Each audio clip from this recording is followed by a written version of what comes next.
बिहार एक ऐसी जगह है जहाँ बदलाव हमेशा एक नई कहानी लिखता है। कभी विकास के लिए चर्चे होते हैं तो कभी जंगल राज के लिए। आज सवाल फिर वही उठ रहा है, क्या बिहार में जंगल राज वापस आ गया है? चलिए समझते हैं पुरानी सरकारों के दौर से लेकर आज तक की सरकार का असली सच। दोस्तों 1990 का बिहार आपको याद है, जब लालू जी के दौर को लोग जंगल राज कहा करते थे। क्राइम अपने चरम सीमा पर था और लॉ एंड ऑर्डर पूरी तरीके से कोलैप्स हो गया था। शाम को 6 बजे के बाद लोग घर से निकलने से डरते थे। लेकिन उस दौर में एक ऐसा भी काम हुआ था जिससे बिहार को एक नया दिशा दिखाया गया। उस समय लोअर कास्ट और अति पिछड़े वर्ग के लोगों को सामाजिक न्याय दिलाने का काम किया था लालू जी ने।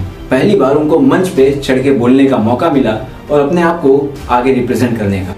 लालू जी ने गरीबों का नेता बनकर अति पिछड़े वर्ग के लोगों को सामाजिक न्याय तो दिलाया, पर उसी के साथ लॉ एंड ऑर्डर पूरी तरीके से कोलैप्स हो गए। किडनैपिंग, मर्डर और लूट डकैती के केसेस दिन पे दिन इंक्रीज होते गए।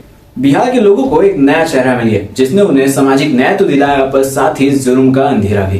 पर सच ये भी था कि उन्होंने नीची जाति के लोगों को आवाज दी, इज्जत दिलाई और कुर्सी तक पहुंचाया। ये था एक सामाजिक न्याय का दौर, जस्टिस के नाम पर एक रिवॉल्यूशन। लेकिन हर रिवॉल्यूशन के साथ कुछ तोड़फोड़ होती है। जो लोग हमेशा से पावर में थे उनको तकलीफ हुई कि जो लोग हमसे आंख मिलाने में घबराते थे वो आज हमारे बॉल पर कैसे खड़े। और उसी तकलीफ ने कैसे हिंसा को जन्म दिया, जिसके कारण उस समय के दौर को जंगल राज कहा जाता है। सिस्टम कमजोर पड़ गया, पुलिस कानून सब पॉलिटिकल कंट्रोल में आ गए और इसका रिजल्ट ये आया कि न्यूज हेडलाइंस मर्डर, किडनैपिंग और डकैती के केसेस से भर गए।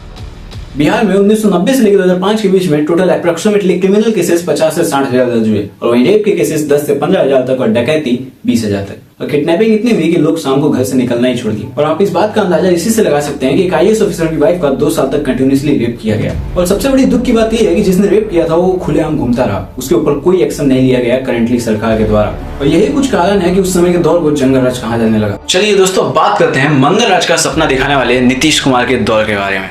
उन्होंने बिहार के लोगों से वादा किया था कि जब हम सरकार में आएंगे तो जंगल राज खत्म करके बिहार को विकास की राह पर ले जाएंगे। और वाकई में शुरुआती दौर में कुछ ऐसा ही होता है। बिहार में बहुत तेजी से ग्रोथ होता है, नए नए रोड्स बनते हैं, हर गांव में बिजली पहुंचाई जाती है और नए नए स्कूल्स बनते हैं। शिक्षा और स्वास्थ्य विभाग में बहुत ज्यादा सुधार आता है।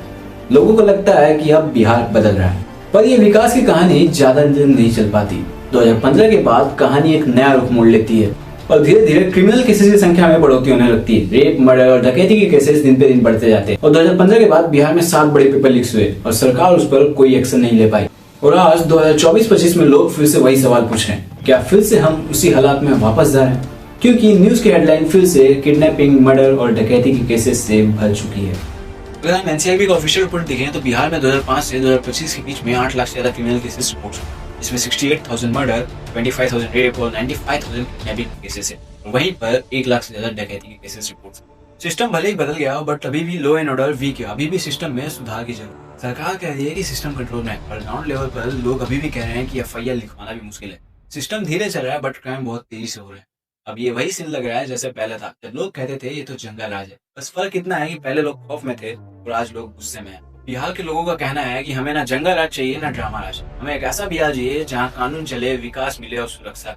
बिहार के लोग समझदार हैं, उन्होंने पहले भी इस सिस्टम को बदला है और जरूरत पड़ने पे फिर सिस्टम को बदल देंगे। तो दोस्तों आपका क्या कहना है, क्या बिहार फिर से जंगल राज 2.0 की तरफ जा रहा है या सिर्फ एक पॉलिटिक्स का नैरेटिव है? अपनी राय कमेंट में जरूर शेयर कीजिए। मैं हूं नीतीश यादव। ऐसे ही वीडियोस देखने के लिए हमें सब्सक्राइब जरूर करें। मिलते हैं अगले वीडियो में एक नए सच के साथ। जय हिंद, जय बिहार।